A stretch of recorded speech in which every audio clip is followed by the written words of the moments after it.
아침 묵상 하나님 장 시작하도록 하겠습니다. 먼저 기도하시겠습니다. 하나님, 오늘도 이른 아침 하나님의 말씀에 또 도움과 지혜를 얻고자 하나님의 임재 앞으로 나아갑니다. 하나님을 더 잘 알고 이해할 수 있는 시간이 되게 하시고, 말씀 가운데 또 기도한 가운데 오늘 살아가는 삶 가운데 하나님 예배하신 은총을 발견할 수 있고 또 감사할 수 있는 하루의 삶이 되기를 원합니다. 성령 하나님, 우리의 마음과 생각을 밝혀주시옵소서. 조명하여 주시옵소서. 부정과 어둠이 아닌 빛과 평강으로 인도함 받기를 원합니다. 감사와 영광 올려드리는 이 하루 되기를 원하옵고 우리 구주 예수 그리스도 이름으로 기도드리옵나이다. 아멘. 오늘 말씀은 열왕기상 2장입니다. 1절 한 절의 말씀 보시도록 하겠습니다. 다윗이 죽는 날이 임박하매 그의 아들 솔로몬에게 명령하여 이르되. 아멘. 오늘 말씀의 제목은 다윗의 유언은 복수가 아니다 라는 제목으로 말씀 나누도록 하겠습니다. 열왕기상 2장에서 우리는 하나님의 마음에 합한 사람인 이 다윗의 마지막을, 또 그의 마지막 말을 목격합니다. 성경 전반에 걸쳐 우리는 삶의 마지막을 앞둔 개인들이 다음 세대에게 지혜와 지침을, 그런 말씀을 전하는 많은 사례들을 보게 되는데, 야곱이 죽기 전에 아들들을 축복한 것도 있고, 모세가 이스라엘 백성들 약속의 땅에 들어가기 전에 격려한 모습들, 여호수아가 임종을 앞두고 당부의 말, 유언을 남겼던 것을 기억합니다. 이러한 순간들은 큰 의미가 있습니다. 마찬가지로 이 이스라엘의 막강한 왕이었던 다윗도 자신의 아들 솔로몬에게 유언을 남기고 있습니다. 그 내용은 수직적 관계와 수평적 관계에 대한 내용을 담고 있는데, 먼저는 수직적 관계입니다. 다윗이 솔로몬에게 한 말은 하나님께 대한 순종을 강하게 강조하는 것으로 볼 수 있습니다. 순종과 불순종에 따라서 축복과 저주를 나누는 구조로 신명기의 관점을 잘 따른다고 할 수 있습니다. 그러나 이것은 단순히 신명기적 지식을 전달하는 것이 아니라 자신의 평생의 삶을 통해서 진정한 번영과 성공은 참으로 오직 하나님께 대한 그러한 확고한 믿음과 헌신을 통해서 올 수 있다라는 것을 자신의 살아낸 삶을 담아서 솔로몬에게 담아 전하기에 그것이 더 큰 의미가 있다라고 생각할 수 있겠습니다. 성도로서 우리 역시 하나님의 명령에 순종하고 행하여서 삶의 모든 영역에서 하나님의 인도를 구하는 것의 중요성을 솔로몬과 동일하게 받아들여야 할 줄로 믿습니다. 이어서 다윗은 조심스럽게 이제 수평적인 관계를 다루고 있습니다. 언뜻 보기에 열왕기상 2장은 은과 원의 관계를 정리하는 것에 대한 다윗의 그런 지시를 보복한 것 같은 모습처럼 보여집니다.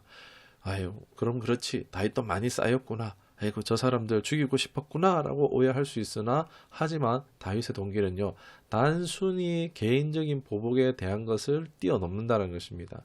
여러분, 다윗이 어떤 사람입니까? 원수 같은 사람도 얼마든지 용서하는 사람 아닙니까? 믿음의 사람입니다.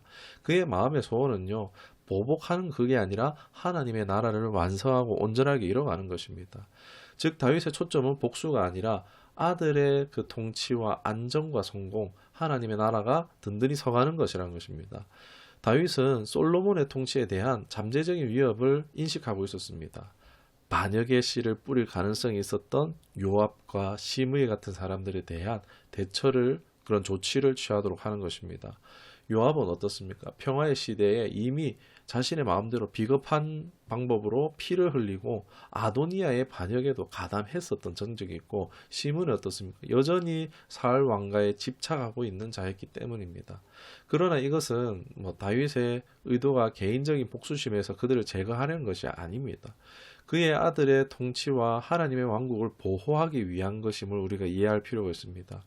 다윗에게 요압이나 시므리는요, 그저 조금 불편한 사람들이었지 다윗의 정적은 아니었습니다. 제거 대상이 아니었다는 것입니다.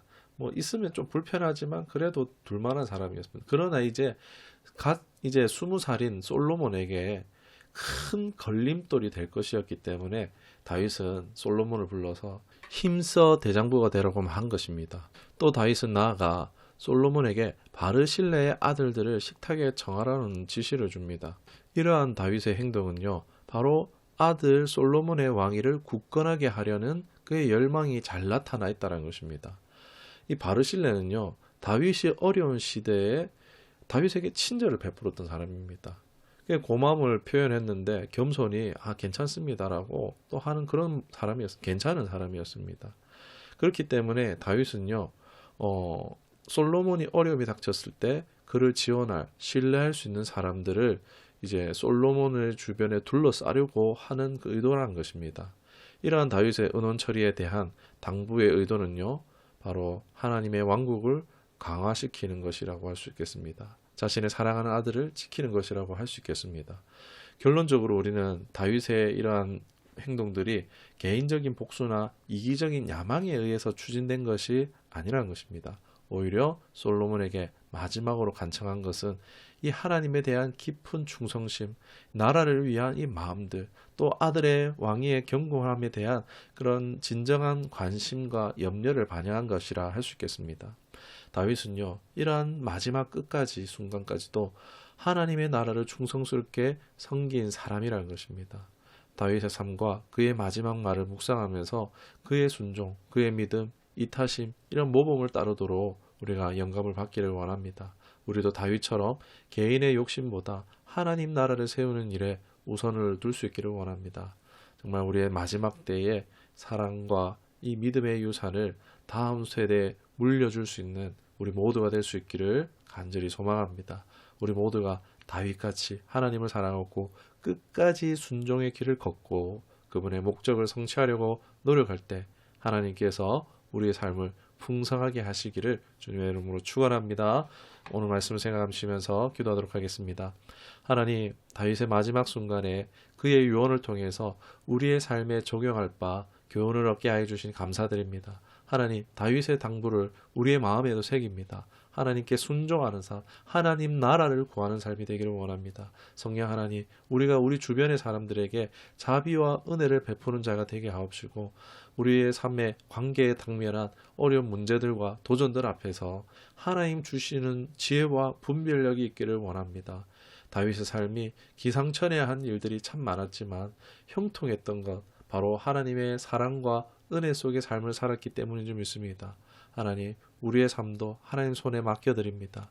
하나님의 뜻, 하나님의 길로 행할 수 있도록 우리 또한 그렇게 나아갈 때 축복과 인도하심을 나타내 주시옵소서. 감사드렸고 우리 구주 예수 그리스도 이름으로 기도드리옵나이다. 아멘.